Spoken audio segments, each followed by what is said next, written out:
Welcome back to The Evil Within. Over the last couple of weeks we have gone through the nightmare that was the base game, collecting all of the achievements that we could get our hands on. Well, today it's time to finish the game completely as we go through the final 3 DLCs. So, it also goes without saying, but if you haven't watched either of the 2 Evil Within videos that I've made before this, I would heavily suggest you go and watch them for all of the juicy context that I won't be able to cover in this video. So, go watch them first. Immediately. However, as I said today, we're going to be going through the 3 DLCs that are included in the game: the Assignment, the Consequence, and the Executioner. Now, Assignment and Consequence continue the Evil Within story that we know, this time through the eyes of Kidman, whilst the Executioner is a standalone, self-contained story in which you play as the Keeper himself. Now, with only 10 achievements per DLC, this can't be that long of a grind, surely? Well, let's find out and get straight into the first DLC. Welcome to the Achievement Grind. Now, starting since I knew it was a standalone chapter, the first DLC that we tackle is the Executioner. Apparently, the Mobius administration want to see if they could duplicate Ruvik's escape methods using a new STEM system that they've constructed. But having lost control of a new batch of test subjects, it's up to Pedro to enter the system using the Keeper as an avatar to rescue his daughter Marta and stabilize the system from within. And just like that, we spawn in a shack with a brand new safe as a brain. We pick up a hammer and get to work saving the system. We first must head to the Victoriano Manor. Since we're a big beefy boy with a hammer though, I waste no time in smashing the smeg out of everything around me. Now, when we do that, we get coins, and these coins can be used to buy upgrades in a shop later on. We then make it to the manor where a brave and stupidly fearless haunted comes out to try and deny us entry. I retort by smashing him in the brain and yeeting him into a nearby fountain. Now, it's worth mentioning that this is already my favourite thing ever. Let me chuck a haunted as far as I can and watch how fast I spend my money on it. But we're not done, as when the enemy's health is low, we can perform an execution, and they are brilliantly brutal. However,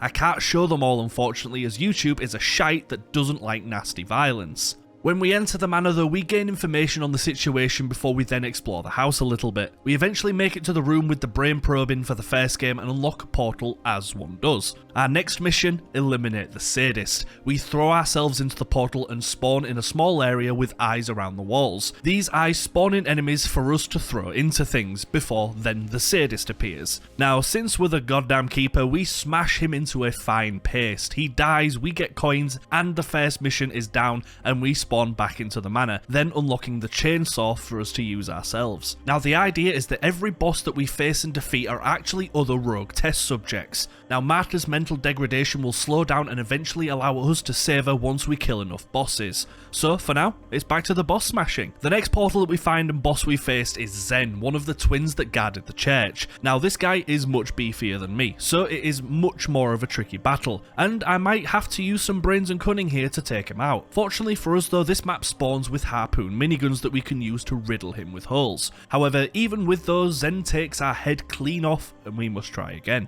I then decide to go and buy some upgrades to make the fight fairer. Now, I wasn't expecting this. To upgrade the Keeper, we need to use these safes on the walls and go elbow deep into them. Not sure how this upgrades us, but I don't really want to know the answer actually. We upgrade some stats, buy the chainsaw, then leave. But when we do, a new portal spawns. Now, these portals throw us into a room in the mansion where we must fight waves upon waves of different haunted. It doesn't take us long to win and there are several of them scattered throughout the levels, but we need to get back to fighting Zen. This time it goes much better, and after laying into him with sticks, he falls over and grants me some of his corpse coins. And by now I think you get the premise of what this DLC is about, and honestly I was loving it. It was such an amazing change of pace and playstyle that was really enjoyable, and totally what I want from DLCs in games. Now, the next boss though was a true treat. Back in the main game, I said very heavily that I hated the stupid waste of oxygen that was Joseph Oda, and now finally we get to kill him. However, he is taken over by the infection and ready for the fight. But this is a scrap that I've been waiting weeks for. We charge to him and give him everything that we possibly have. Now, he does try his hardest by using his axe and molotovs, however a good kick to the head puts him down for good, and my lord did that feel amazing to do. That however was the final boss for this section, and by now going through this gap we enter the next. Also unlocking the first achievement of the DLC, Home Invasion. The next boss is soon right after, and it is another sadist, but this one is the RPG enjoyer. Now honestly, he was just as easy as the first, and within seconds he is bonked to death and we unlock the next boss and his RPG. Now honestly, there isn't much to say here as the DLC is fairly standard and follows a very samey path. However, the next boss is now the Amalgam Alpha. Sounds pretty intense to start with, but with this fight, if the Alpha throws a car at us, we can send it right back to the sender for massive damage. So we rely on this method until he is weak enough to smack with our hammer and be sent into the afterlife. And by killing this boss and moving on, we unlock the next achievement, the Craftsman Tools. We also tackle more of the haunted wave rooms and gain the next achievement, Got to Destroy the Brain, for executing 20 basic haunted. We then stumble into a room where we find the other rogue test subject, before then finding our daughter again and chasing after her. Now this is where it takes a weird turn, as it turns out that the notes we've been reading throughout the game so far have actually been powering Marta to a more dangerous level. When we get close to her, we actually fall over and emit a black goo. This black goo then travels to Marta, it picks her up, and a Dark Keeper spawns with Marta now in his arms. It turns out that this Dark Keeper is a manifestation of my own avatar, however this avatar plans to keep Marta imprisoned in STEM forever, so he's gotta go. We enter the portal he leaves in and then we're ready to fight him ourselves. Now this dark avatar is also a beefy bastard, except of a hammer he has a samurai sword that he carves us to pieces like butter. However, our hammer hits heavy, and by dealing a certain amount of damage he actually dies, leaving his safe head behind that we can then use to crush to start killing him. However, when we do this it also exacts the same amount of damage to us, so the Keeper realises that he must destroy his own avatar to kill the Dark Keeper and to save Marta. However, it could possibly kill him, a risk that to him seems worth it. Never have kids folks, you never know what you might have to do to save them. The Dark Keeper then respawns and we repeat the pain until we damage his safe box again. Until then he decides to cheat and spawns Laura's hands in to even the battle. The hands chase you around the entire room until he gets bored of waiting and spawns back in, and we go for the kill. We knock his block off and get ready for the final squish. When it breaks, we also drop to our knees and die ourselves. The screen goes white and we are back in the STEM lab. Marta has woken up and the final shot is of her holding our hand, unsure if we survived. However, we now have to go through it all over again and get the rest of the achievements. We also unlock several new items as well as the Sebastian boss battles, so yeah, we start again. You know how it goes, and there really isn't anything I can say other than what the achievements were needed. So the next we unlocked was for killing 10 basic haunted with a chainsaw for Crimson Chainsaw Massacre. We then carried on as normal as it was ready to face Sebastian ourselves. Now surprisingly, this man is simply cracked and can shred through your health in a matter of seconds, either by rapidly shooting you or by throwing hands, which is odd because in the base game his punches didn't do hee-haw. But in here, he quickly decapitates me and proves his avatar is the feck about and find out kinda bastard.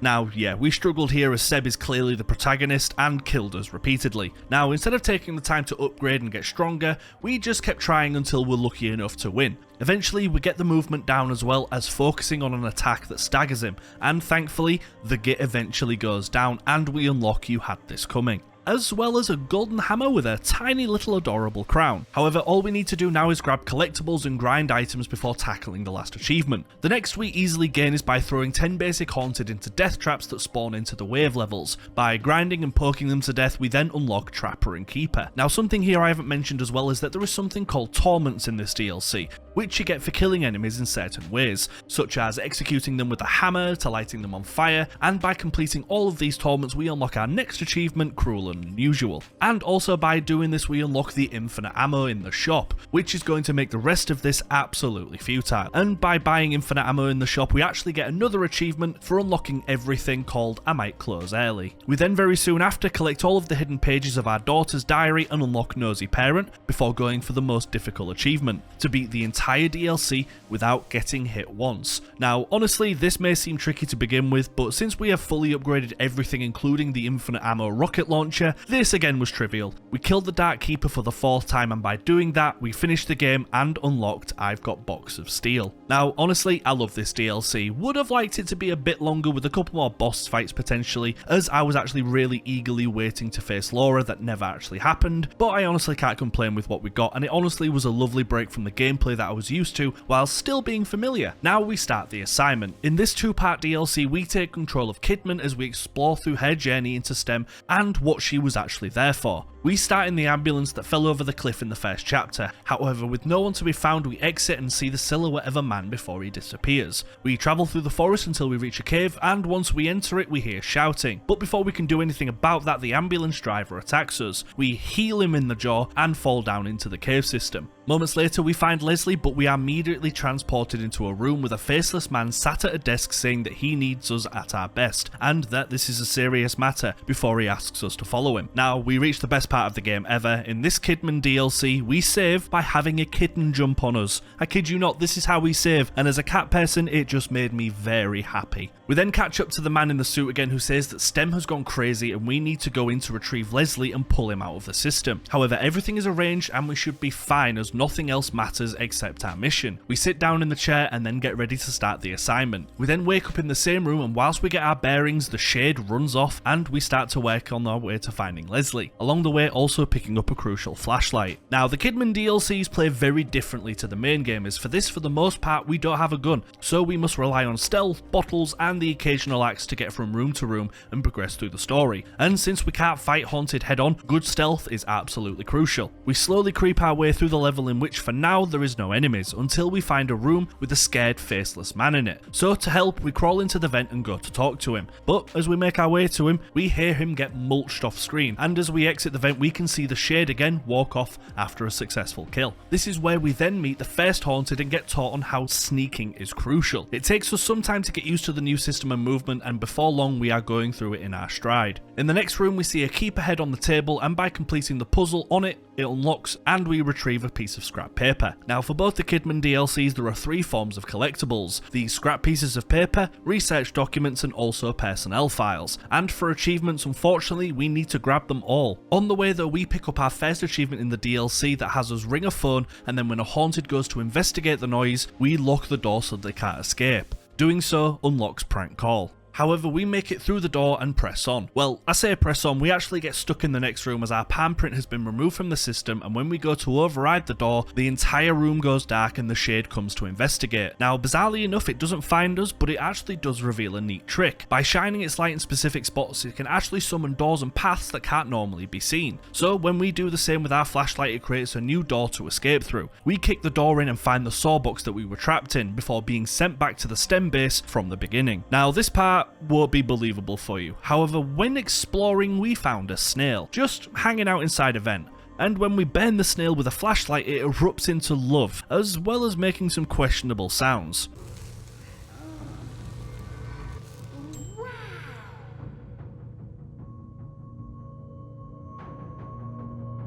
Now, this snail just gives you extra models and soundtracks, however I couldn't not mention this bizarre feature that absolutely confused the hell out of me. However, back to the grind. Eventually moving forward, we see a vision of Jimenez again, this time talking to the Morbius man, and the faceless man basically warns us that time is running out and he needs results as soon as possible. Jimenez goes to show the man something before then disappearing. We continue though and find them again. This is basically them setting up STEM for the first time, and talking about Ruvik being the host, even if he is a bit mental and unstable as all hell. For the sake of ease though, Kidman now needs to put her ID back into the system so that she can get throughout the facility. However, whilst adding our fingerprints, we're introduced to a new type of enemy, the Cadaver.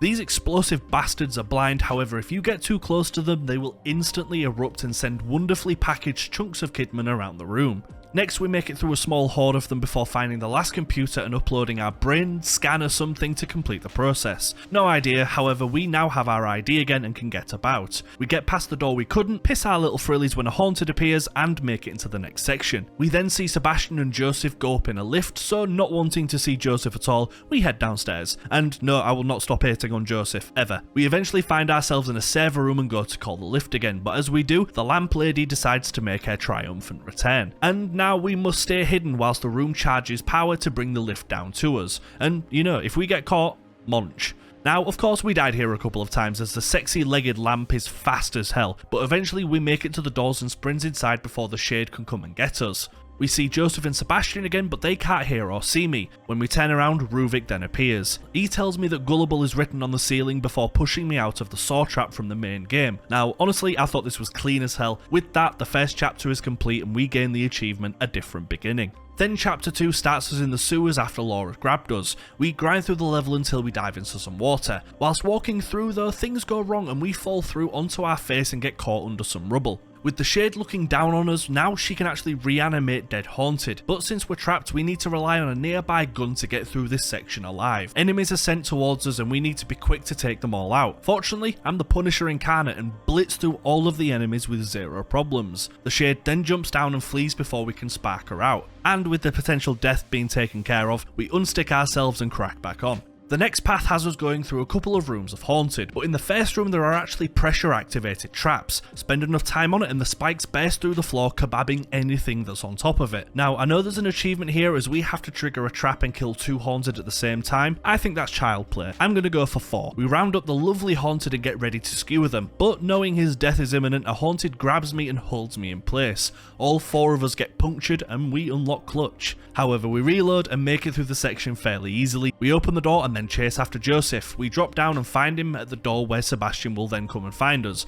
However, now we thankfully say sod off Joseph and go our own way. We make it through a door where Mobius then finds us again. He tells us that we are losing focus and nothing matters but finding Leslie. And he warns us that Ruvik knows we're here. Obviously. And now apparently Joseph is also making things harder, so we are ordered to kill him. Yes please, many thank yous. But then Mobius says that we're disappointing him before we appear back with Sebastian and Joseph. However, moving through, Joseph turns, chokes us, and says he knows who we are and why we're here, before we are then transported into a boss fight in which we must dodge Joseph, grab axes, and slice him to all hell. To be honest, this boss fight as well was dead easy as Joseph is blind as all hell, so it was easy to get the jump on him. We stab him 3 times before he drops to his knees and turns back to normal, also unlocking us that all you need is axe achievement for not distracting him with any electronics that are scattered around. We then wake up again, this time in a lovely little house. In here we also get our next achievement for collecting all of the personnel files for a piece of my past. We then appear back at a market and find Leslie. Chasing him down, we are greeted to more dialogue from Morbius and our next achievement for collecting all of the research documents for Doctor's notes.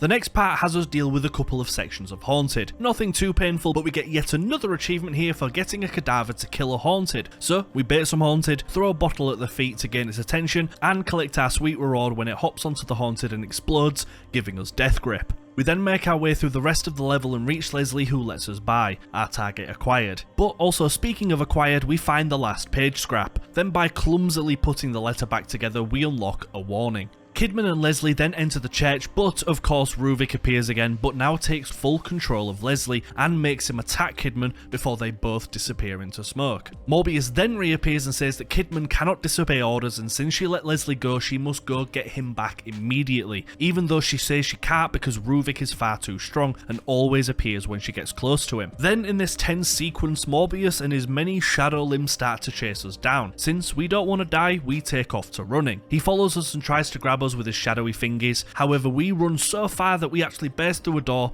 see Beacon Hospital, and get its light shining on me, and we finish the DLC. We then unlock the achievement Not As It Seems and unlock New Game Plus. Now, just to finish this DLC, we have to go through it all again, this time on the difficulty Kuriyami, which changes the game so that the entire DLC is in complete darkness, and I mean darkness. If your flashlight isn't on, you cannot see a thing. Like nothing. However intimidating this may be though, honestly, it was easy as hell, because I'd just already gone through the DLC. I was still very fresh on how to deal with it all, and without having to collect stuff, I just threw myself through the levels at a faith's pace.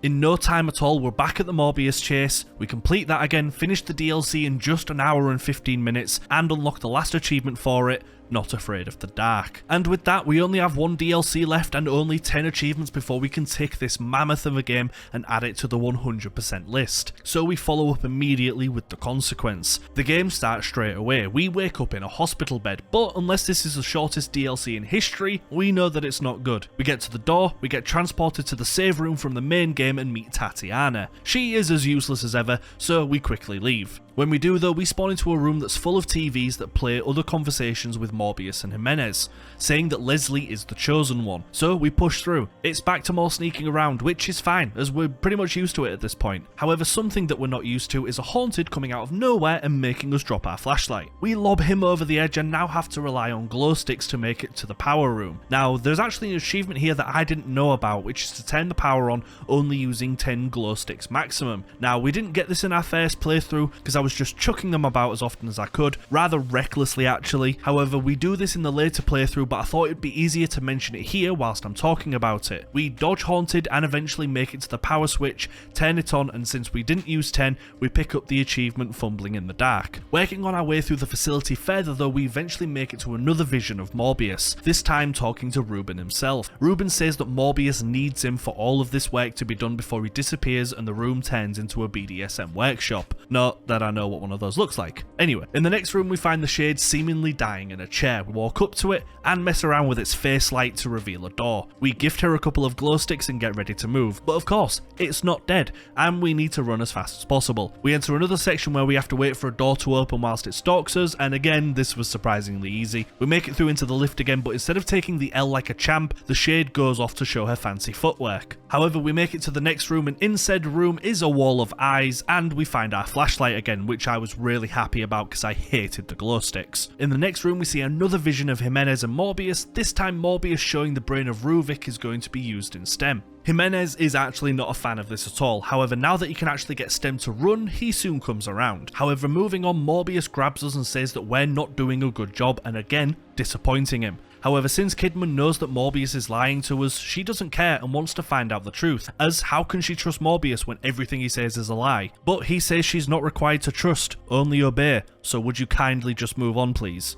It's more of the same, work our way through sections of rooms and enemies, either ignoring them, pushing them to the death, or cleaving their bastard skull in. We make it to a room, spawn a lift, and take it. Morbius appears again and says, "This is my last chance, bring in the boy," or well, who knows. Kidman says, "Feck off dog food face," and continues. We appear at the gondola bit again and here also find a gun. We take it and now we get to shoot just like we love doing with Sebastian. We kill some enemies and press on to a weird walk-in until the Shade then appears and takes us to another boss fight. But now I have a gun. So we use it and riddle the demented Pixar lamp until it just keels over. It erupts into the forbidden jam and we seal the deal with a hefty stamp. We then spring through the hallway, open a door and appear in front of Sebastian, like we did in the main game after he rescued us. He then transports us though, turns into an infected, and we shoot him in the brain which knocks him out cold. We apologise to him and lock him in the room, but on our way, of course, once again we see Leslie and make our way to him. But bloody Morbius appears again and stops us from shooting Leslie as she realises giving him to Morbius probably isn't the best idea. Instead, Morbius chases us yet again, but instead of shadowy fingers, he uses wooden pallets to block us off. Man, sometimes I really feel like these bosses just want us to get away. However, then Heresy appears again, and we end the chase where we hop onto the bus and get ready to storm Beacon Hospital again, completing chapter 3 and gaining Things Fall Apart. Only one chapter left now folks, so when we start we are now back in the hotel and give the most pathetic attempt in grabbing the gun before it slides off the falling rubble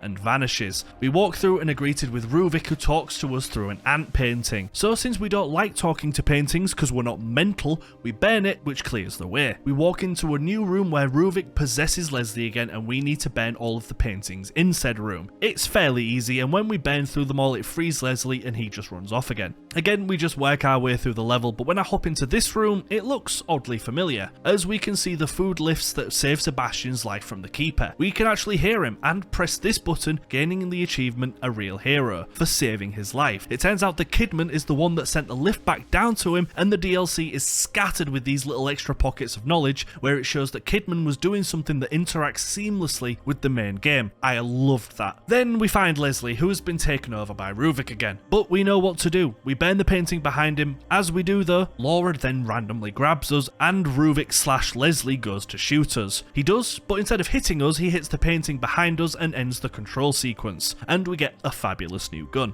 We leave the hotel into the playground and also get the achievement There Will Not Be Blood for completing the entire hotel sequence without alerting an enemy or killing one. At the playground, Leslie then talks about going home, but Kidman says that he can't. He runs off, but then without warming, he starts transforming into Ruvik. Time freezes and Leslie and Ruvik glitch in place, so we go to shoot. Morbius then once again appears to stop us. They already know how powerful he is, but they don't care. Kidman says that she cannot let Ruvik get Leslie by any means, even if that means killing Leslie. But as we turn around, Morbius disappears, revealing Sebastian, and Kidman kills Joseph. Thank God. This scene again was great as it totally changed the way that the scene played out from the original game, and I loved that. But now we're back at Beacon Hospital, but not before long, as when we make our way through the hospital rooms it turns into the sadist slaughterhouse from the beginning of the base game.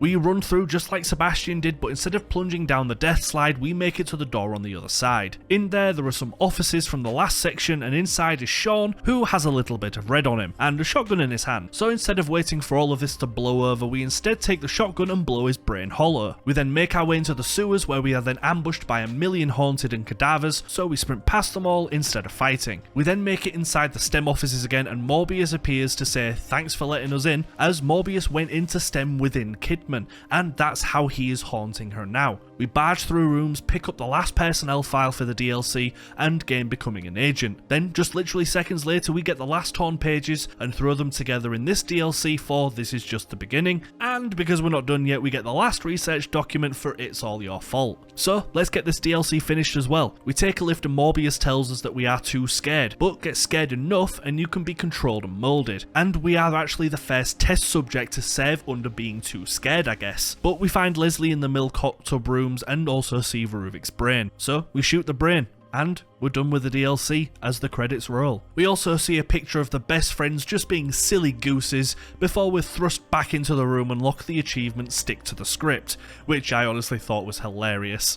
We move on to the room where Sebastian confronts us and protects Leslie, and this scene again plays so differently now that we know why Kidman is doing what she's doing. We know the rest. Ruvik absorbs Leslie, and the brain sends us to a maze room thingy with, of course, Morbius in front of us. God, I'm getting bored of saying Morbius. But he tells us that we've failed and, you know, it's time to die. He then makes several clones and says that it's Morbin time, before he then goes to finish the job. However, by shooting his clones and eventually him when he goes to grab us with his red hand, he takes damage. Do this a couple more times and he laughs and transforms into a room. Now 2 haunted Kidman clones appear and they are fast as hell, so we need to put these phonies down before they choke us to death. Several shotgun shots later they fly into death and Morbius appears for the final time, so we sprint after him ready to end this piece of shite. When we reach him, he tries to squash us with the shadow arms again, but we simply do not consent and instead shoot the stem symbol on the hands until he dies. We then spawn back in his office with the real human Morbius on his knees. He says, "Do you think you've really won?" But a bullet in the face would suggest that yes, I really did indeed win. And we did. The credits roll and we unlock the achievement Where Do We Go From Here? And with that, we are on the last and final achievement to go through once again on Kuriyami. Honestly, I wish there was more to say about this difficulty, but it was just literally the same as before, but dark. So when we booted it up again, I knew we would breeze through this, and breeze through this we did, as we stormed past every level and section with ease, and even the final boss fight wasn't that tricky in the dark, because it wasn't in the dark, which confused me. We killed Morbius one more time and unlocked the achievement None More Dark. And with that, we are finally done with the Evil Within. We have 71 out of 71 achievements and this nightmare is finally done. The grind is over. Honestly, I adored this game so much. It needed a touch more polish in my opinion, but it was a wonderful horror game with a perfect blend of action and scares. Even Akumu was enjoyable, which really proves that this game is fun. The DLCs were also a fantastic addition in giving the story some more substance, and even though after a while the stealth sections with Kidman did get a little bit boring, it reminded me heavily of the MJ sections in the Spider-Man game, but it changed things up yet again, and that's what I love for DLCs, so no complaints from me. Honestly, on the whole, I would say that this game is a fantastic horror, and maybe 100%ing achievements is a little bit much. I would still play this game again and thoroughly enjoy myself. However, it's finally time to get to the stats. For The Evil Within, it took us 82 hours to grind all 71 achievements. I will be easily giving this game an 8 out of 10, as there are some changes I would make, but for its time and the gameplay, it's pretty great. The achievements, of course, I will also be giving the highest rating I have yet by giving this game an 8 out of 10. Not only is Akumu a nightmare to go through, but you have to play through all of the sections multiple times, hit very specific chapter achievements and do a lot of grinding as well. So definitely not for the faint heart, and it comes to a shock as nobody when I say that the hardest achievement for sure is of course You Asked For It. However, that's The Evil Within done. I will be covering the second game in the future, but I need a nice long break from this series for a while, so it probably won't be happening anytime soon. However, make sure you come back next week as we head into space to try and save the galaxy from a terrible danger. And who else would you expect to save the universe other than the Guardians of the Galaxy? So make sure you join again next Sunday by subscribing as we take on horrendously dangerous foes, also whilst listening to some amazing music which I won't be able to play. But that's all from me this week, folks. Thank you all so much for watching, and of course don't forget to swing by my Twitch as well, where I go through these grinds live, and it would be lovely to have you. But folks, I hope you enjoyed. Thank you again. Take care. Bye bye for now.